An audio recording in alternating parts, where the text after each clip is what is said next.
Want to know how to make yourself completely unkillable or how to move at supersonic speeds? Here are 40 secret Minecraft facts I guarantee you didn't know. When you leave and rejoin a world, you get a couple seconds of invincibility. So if you find yourself in a bit of a spicy situation, you can leave and rejoin over and over and swim to safety like you're made out of obsidian. The shield is one of the most overpowered items in the whole game. It can block fireballs for God's sakes. But did you know that if you go through a portal while holding right-click, you'll be permanently blocking in the next dimension, letting you sprint and attack while literally invincible. You can send secret messages with Skulk blocks. Skulk usually spreads to stone blocks when it absorbs experience, but it won't take over blocks made with slabs. So simply write some letters out with slabs and find a way to cover it. Sometimes it can be difficult to tell just how low durability your tools are while mining, but if you hit F3 and H at the same time, you'll get the exact number of blocks it can mine left, you nerd. A campfire smoke is kinda pathetic. It only lasts for about 10 blocks before fading away. However, if you place a hay bale beneath it, it'll use that extra fuel to create a 25 block high smoke stream. It's obviously super cute that foxes can pick up and steal your items, but did you know they can actually use them too? If you try killing a fox while it's holding a totem, it won't die and just runs away from you like the monster you are. Luckily, this feature doesn't work on dogs.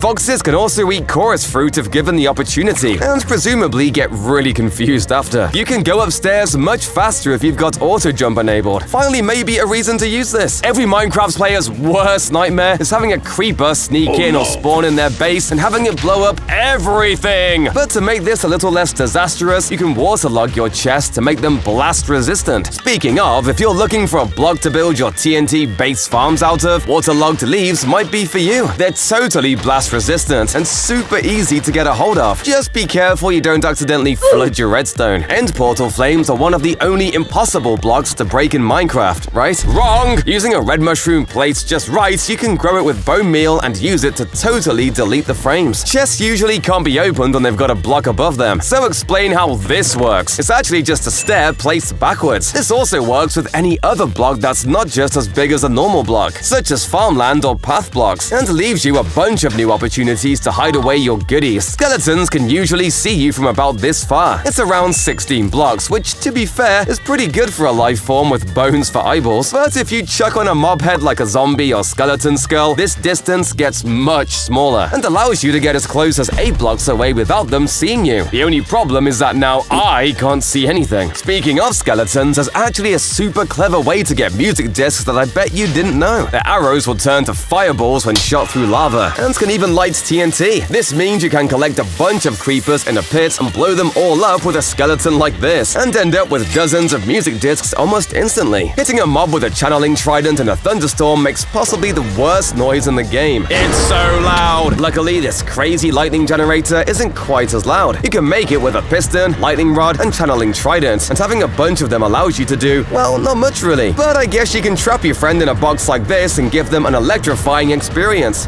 Did you know that you can actually totally skip the Ender Dragon fight? By building a simple flying machine like this, you can fly all the way to the outer islands without so much as touching the Ender Dragon, allowing you to raid as many end cities that you want for all the loot you could ever dream of. However, the only way out is, down there. So do this at your own risk, I guess. Snow golems will die almost instantly underwater, while iron golems will sink but just kinda chill. This is already strange enough, but it gets even weirder when you realize you can actually spawn snow golems underwater, but not iron golems. But while we're down here, here's another cool underwater fact that might even save your life. Next time you find yourself stranded outside at night, swarmed by mobs and unable to sleep, try heading into a river or ocean. You'll be able to chuck a bed down and sleep just fine. You can even breathe down here for some reason. Everyone knows that the Wither is immune to arrows in its second phase, but I bet you didn't know that fireworks will still damage it, letting you sit back and relax as you watch the show. Oh crap, wait, it can still hit me! Baby foxes might be the cutest mob in the entire game, which is why I'm sorry that I have to show you this next fact. In some older versions, they're actually so adorable and tiny that if they find themselves in water, their mouth is actually underwater and they'll end up drowning. Poor thing. It's no secret that Mojang are sometimes a little lazy when it comes to textures, with bedrock just being an overly saturated stone, and endstone being an inverted version of cobblestone. But I bet none of you realize that the jungle log texture is just a rotated version of the oak log. Speaking of being overpowered though, did you know that creepers can climb ladders? I'm already terrified of getting ninja bombed by them in ravines. Why do I have to be scared of this now too? But creepers have been hiding another secret from us too. If they're affected by a potion effect from an arrow, or a potion, when they explode, they'll leave a lingering pool of that potion effect wherever they stood. What can you use this for? Don't ask questions! Moving on! No matter how high they fall from, cats will never take full damage. You can send them all the way from build limit to bedrock and they'll walk away like nothing happened. Conversely, dogs do take damage. And anvil damage! It's just so beautiful. Zombified piglins are terrifying to fight in the nether, but if you manage to get a weapon powerful enough to kill them in one hit, they won't get mad, and you can take them out one by one. Flower forests are one of the prettiest biomes in the game, and one of the easiest places to farm all the different dyes too. But strangely, the flowers don't actually generate in random places. Each area in this biome can only spawn a specific flower, which means you can map it out using bone meal to create a really cool effect. Bees in Minecraft actually work really similar to how they do in real life. When they sting you, they don't just lose their stinger and end up dying shortly after. They actually leave it inside you. It's easiest to see when you turn invisible and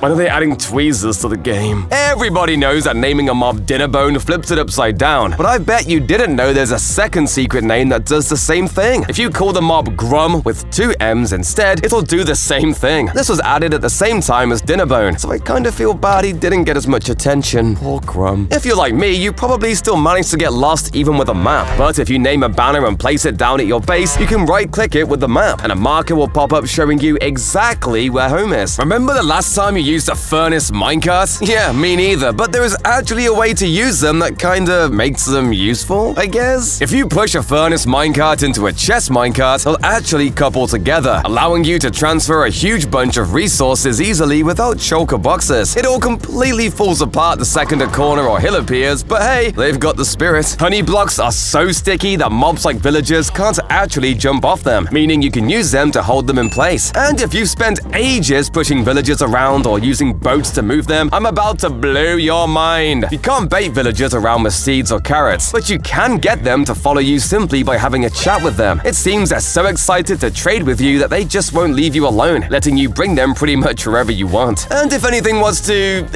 happen to your villagers, don't use potions of weakness to heal them. Instead, you should use tipped arrows with a crossbow. If you have a high enough piercing level, you can shoot through multiple villagers, and then pick the arrow up after allowing you to cure hundreds of villagers with just 1 arrow. Swift Sneak is already an amazing enchantment, but did you know that if you run and jump into your sneak instead of just sneaking normally, you'll sneak around 33% faster? I really like saying sneak, could you tell? Speaking of sneaking, I just really wanted to say that, you can create secret ladders out of powder snow that only you can use. It's literally as simple as placing a column of powder snow somewhere and chucking on some leather boots, and only you will be able to climb it. What item do you think is used in the most crafting recipes in the game? Wood? Maybe sticks? How about diamonds? Turns out it's actually iron ingots. They're used in 34 different recipes, which is more than anything else. Well, kind of. With the introduction of chiseled bookshelves in 1.20, wooden planks are now also used for 34 recipes in Java Edition. Riveting! What do you think the best item for fighting mobs is? Axes maybe? Some people prefer swords or bows, but you're all wrong! Boats are actually extremely powerful, as you can just chuck one down and completely immobilize any mob you want. They even stop Enderman from teleporting. You can name a chest and an anvil and the name will actually show up in the GUI. It even keeps its name when you break it, unlike any other block in the game. Ender pearls actually float in bubble columns, meaning you can make these awesome teleportation machines. All it takes is a trapdoor and button to activate it and where am I? What does this button do?